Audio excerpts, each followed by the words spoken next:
Marginal productivity theory of distribution. ഇതാണ് നമ്മൾക്ക് ഇനി പഠിക്കാനുള്ള concept. Marginal physical productivity theory നമുക്കൊരു ഐഡിയ തരികയാണ്. How the rewards of factors of production R determined.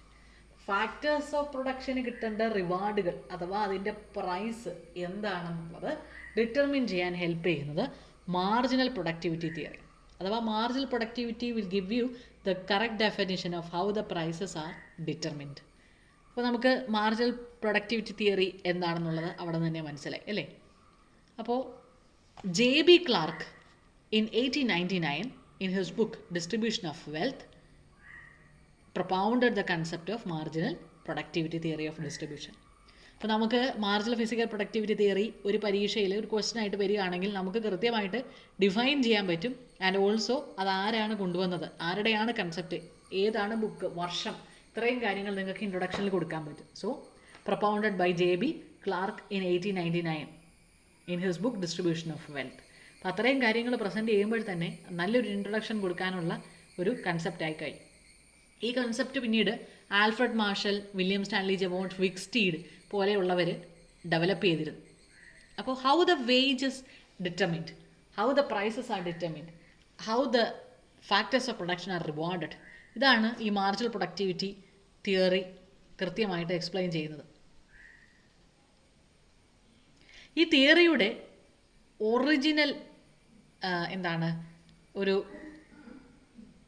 Developer എന്ന് പറയുന്നത് ഡേവിഡ് റിക്കാർഡോയാണ് ഈ ഒറിജിനാലിറ്റി കൊണ്ടുവന്നിരിക്കുന്നത്. പല റൈറ്റേഴ്സ് അവർ ഇംപ്രൂവ് ചെയ്യുകയും അമെൻഡ് ചെയ്യുകയും മോഡിഫൈ ചെയ്യുകയും ഒക്കെ ചെയ്തിട്ടുണ്ട്. So much of stray ideas വെറുതെ.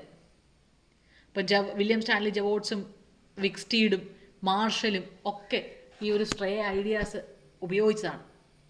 ഫുൾ എക്സ്പ്രഷൻ വന്നതാണ് J.B. ക്ലാർക്കിൻ്റെ 1899 ബുക്കിലൂടെ, ഡിസ്ട്രിബ്യൂഷൻ ഓഫ് വെൽത്ത് എന്ന അദ്ദേഹത്തിൻ്റെ മാമൂത്ത് വർക്കിലൂടെ ഇതിനൊരു ഫുൾ ഫ്ലെഡ്ജ്ഡ് കൺസെപ്റ്റ് എന്നുള്ളൊരു രീതിയിലേക്ക് വന്നു. He was an American Economist. So the distribution of the income of A society is controlled by a natural law, and this law, if it worked without friction, would give to every agent of production the amount of wealth which that agent creates. അപ്പോൾ ക്ലാർക്കിൻ്റെ ആ statement ഉണ്ട്. എന്തായിരിക്കും ആ statement? The distribution of the income of a society is controlled by a natural law, and this law, if not worked without friction, would give to every agent of production the amount of wealth which that agent creates. പറഞ്ഞു വെച്ചിരിക്കുന്ന കാര്യം ഇതാണ്. The distribution of the income of a society, that means national income, ഒരു കമ്മ്യൂണിറ്റിയുടെ, ഒരു സൊസൈറ്റിയുടെ, ഒരു നേഷൻ്റെ, it is controlled by the natural law. There is a natural law, and this natural law, if worked out without friction, without any issues, if it is working properly, will give to every agent of production, ആരൊക്കെ factors of production offer ചെയ്താൽ, the amount of wealth which that agent creates. അദ്ദേഹം produce ചെയ്തതനുസരിച്ചിട്ടുള്ള, അദ്ദേഹത്തിൻ്റെ contribution അനുസരിച്ചിട്ടുള്ള ഒരു equivalent wealth generate ചെയ്യാൻ സാധിക്കും. That means the person will be rewarded for whatever he offers എന്ന് പറഞ്ഞു വെച്ചു. Under perfect competition, the price of a commodity is equal to its marginal utility to the buyer. അപ്പോൾ അവിടെ marginal utility of the ബയറിനാണ് perfect കോമ്പറ്റീഷനിൽ importance. കാരണം എന്താണ്? അവിടെ seller, owners of factors of production എന്തായി മാറുന്നുണ്ട്? ഒരു പ്രൈസ് ടേക്കറായി മാറുന്നുണ്ട്. Price of the productive services will also tend to equal its marginal productivity. ഇത് പെർഫെക്റ്റ് കോമ്പറ്റീഷനിലെ കണ്ടീഷനാണ്. അപ്പോൾ നമുക്ക് മുമ്പിൽ ഒരു ചോദ്യം ഉണ്ടാവും, what is this marginal productivity? Marginal means additional.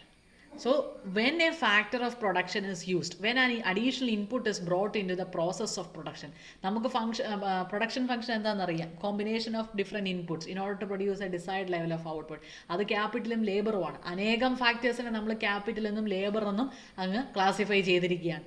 ഈ പറഞ്ഞിരിക്കുന്ന ഇൻപുട്ട് കോമ്പിനേഷനിലേക്ക് നമ്മൾ അഡീഷണൽ ആയിട്ടൊരു ഫാക്ടേഴ്സ് ഓഫ് പ്രൊഡക്ഷനെ, ഒരു വേരിയബിൾ ഫാക്ടറിനെ നമ്മൾ കൊണ്ടുവന്നു. ആ വേരിയബിൾ ഫാക്ടർ എത്രമാത്രം ഔട്ട്പുട്ട് ഇൻക്രീസ് ചെയ്തു, and what is the additional unit of output that is brought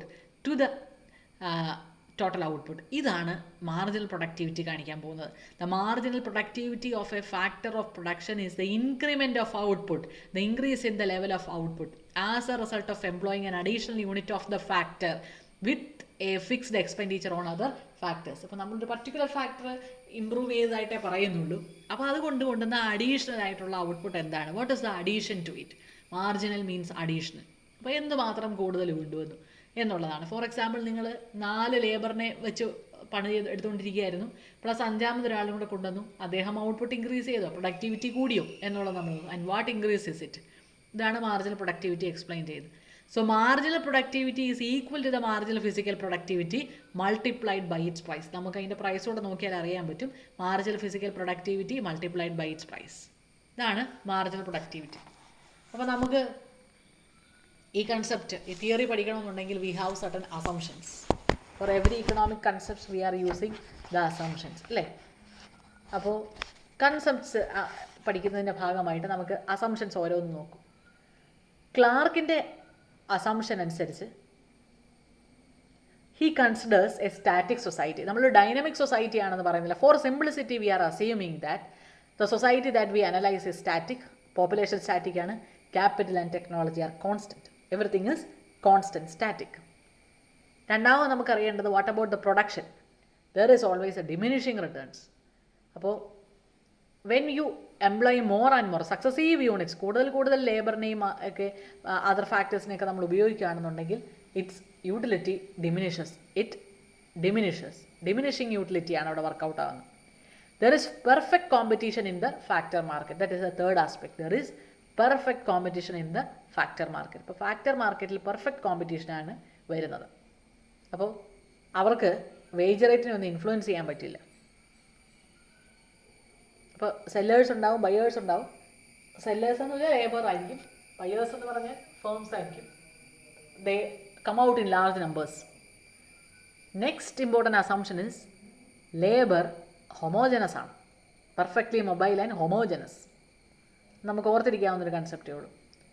there is perfect competition in the product market. So there is perfect competition in the product market. അടുത്തെന്താണ്? Technical coefficient of production are not fixed. അവിടെ law of variable പ്രൊപ്പോർഷനാണ് ഓപ്പറേഷനിലുള്ളത്. പ്രൊഡ്യൂസേഴ്സിൻ്റെ പ്രധാന ഉദ്ദേശം that is to maximise the profit. So profit maximisation എന്ന ലക്ഷ്യം വെച്ചിട്ടാണ് പ്രൊഡ്യൂസേഴ്സ് വർക്കൗട്ട് ആകുന്നത്. So these are the 7 major assumptions. So what are the assumptions? Once again, let's recollect.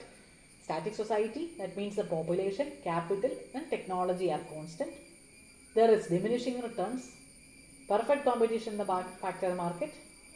Labor are homogeneous and alike. There is perfect competition in the product market. Technical coefficients of production are not fixed. Producers tries to maximize their profit. ഈ 7 assumptions ആണ് നമുക്കിവിടെ പ്രത്യേകമായിട്ട് ശ്രദ്ധിക്കേണ്ടത്. So we have learned what is marginal productivity. അതിൻ്റെ introductory part നമ്മൾ കണ്ടു, assumptions നമ്മൾ കണ്ടു. So the theory States, what is the concept, what is the GIST of the theory? It States that factor earns its reward equal to its marginal product. In other words, each factor gets its reward or price equal to its marginal product. അപ്പോൾ marginal product എത്രയാണോ അതനുസരിച്ചിട്ടുള്ള value ആണ് അത് create ചെയ്യുന്നത്. അപ്പോൾ അതിൻ്റെ reward, അതിൻ്റെ price, അതിൻ്റെ wage എന്താണെന്ന് ചോദിച്ചു കഴിഞ്ഞാൽ equal to the marginal product. That means for example labour, നമുക്ക് ഏറ്റവും എളുപ്പം ലേബറിൻ്റെ എടുക്കാനാണ്. Marginal productivity of labour is equal to wages. MPL is equal to wages എന്ന് നമുക്ക് പറയാം. അപ്പോൾ labour when it supply itself, when it is ready to work out, അപ്പോൾ മാർക്കറ്റിൽ അദ്ദേഹം ലേബർ ഫോഴ്സ് ആയിട്ടാണ് വരുന്നത്. He is ready to offer himself as a employee to some of the employers. അപ്പോൾ അദ്ദേഹത്തിന് കിട്ടുന്നത് എന്താണ്? വേജസ് ആണ്. ആ വേജ് ആണ് അദ്ദേഹത്തിൻ്റെ remuneration. What is it? Marginal productivity of labour. Additional ഔട്ട്പുട്ടിനുള്ള വാല്യൂ എത്രയാണ്? That is multiplied by price and that is equal to his wages. W is the wage rate and MPL is the marginal productivity of the labor. അപ്പോൾ how much the firm will profitably employ, അത് find out ചെയ്യാൻ നമുക്ക് സാധിക്കും. അപ്പോൾ wage റേറ്റിന് തുല്യമായിട്ട് marginal productivity വരുന്ന അത്രയും സമയം യു ക്യാൻ എംപ്ലോയ്. പക്ഷേ marginal productivity of labour wage റേറ്റിനേക്കാളും കുറഞ്ഞു കഴിഞ്ഞാലോ ഫേമിന് പതുക്കെ നഷ്ടമായി തുടങ്ങും. മാർജിനൽ പ്രൊഡക്ടിവിറ്റി വേജസിനേക്കാൾ കൂടുതലായി നിൽക്കുകയാണെന്നുണ്ടെങ്കിൽ ഫേമിന് അത് വളരെയധികം ലാഭകരവുമാണ്. എപ്പോഴും ഒരു സ്ഥാപനത്തിൻ്റെ, ഒരു ഫേമിൻ്റെ, ഒരു എംപ്ലോയറുടെ ഉദ്ദേശം എന്ന് പറയുന്നത് that is to maximise his profit. So marginal productivity theory of distribution states the conditions for profit maximizing employment of input. That means how much a firm should employ, how much it should employ, what should be the limit, how much should be the variable inputs. Profit maximization എവിടെ സംഭവിക്കും, what will be the rate എന്നൊക്കെ കൃത്യമായിട്ട് മനസ്സിലാക്കണമെന്നുണ്ടെങ്കിൽ we have to understand the marginal productivity theory of distribution. So what to produce എന്നുള്ളതിനേക്കാളും how to produce എന്നുള്ളതിൻ്റെ ഒരു ഉത്തരം നമുക്ക് കിട്ടും. And also for whom to produce എന്നുള്ളതിൻ്റെ ഒരു ഉത്തരവും നമുക്ക് മാർജിനൽ പ്രൊഡക്ടിവിറ്റി തിയറിയിൽ നിന്ന് നമുക്ക് കിട്ടും. സോ ഇതൊരു നോർമേറ്റീവ് പ്രിൻസിപ്പിൾ അനുസരിച്ച് ഒരു ഫെയർ ഡിവിഷൻ അങ്ങനത്തെ ഒരു കൺസെപ്റ്റ് അനുസരിച്ച് മുന്നോട്ട് പോകുന്ന ഒരു കാര്യമാണ്. സ്കിൽഡ് ലേബർ ഫോഴ്സ് എത്രമാത്രം ഏൺ ചെയ്യുന്നുണ്ട്, അൺസ്കിൽഡ് ലേബർ ഫോഴ്സുമായിട്ട് എന്തെങ്കിലും വ്യത്യാസമുണ്ടോ, ഈസ് ഇറ്റ് ഹൈ, ഇത്തരം കാര്യങ്ങളെല്ലാം നമുക്ക് മനസ്സിലാക്കാനായിട്ട് പറ്റും.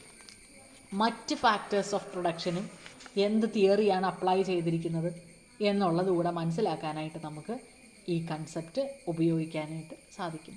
മാർജിനൽ ഫിസിക്കൽ പ്രൊഡക്ടിവിറ്റി തിയറിക്ക് ക്രിറ്റിസിസം ഇല്ല എന്നല്ല, it is having its own criticism. അപ്പോൾ it's not free from criticism, but still it can explain some of the major concepts in economy. നമുക്കിനി അടുത്ത സെഷനിൽ പഠിക്കാനുള്ളത് ഇതിൻ്റെ ഒരു എംപ്ലോയ്മെൻറ്റ് ഓഫ് ലേബർ. നമ്മൾ ഏറ്റവും എളുപ്പം എക്സ്പ്ലെയിൻ ചെയ്യുന്നത് വെച്ചാൽ ലേബറിൻ്റെ കണ്ടീഷൻസാണ്. അതിൻ്റെ എംപ്ലോയ്മെൻറ്റ് എങ്ങനെയാണെന്ന് നോക്കും, ക്രിറ്റിസിസംസ് നമ്മൾ നോക്കും.